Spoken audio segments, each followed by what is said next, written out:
Keď začneš rozdielovať realitu a všetko, čo vidíš, na dobré a zlé, začneš mať problém. A väčšinu času nemáš túto zaujatosť pod kontrolou.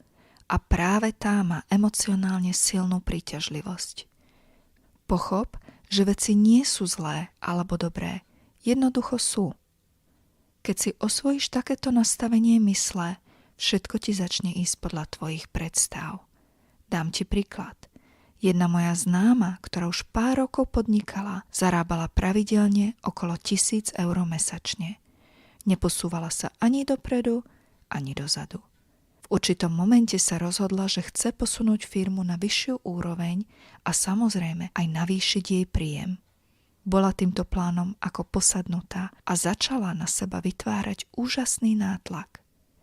Na nasledujúci mesiac jej príjem klesol o polovicu a o mesiac na to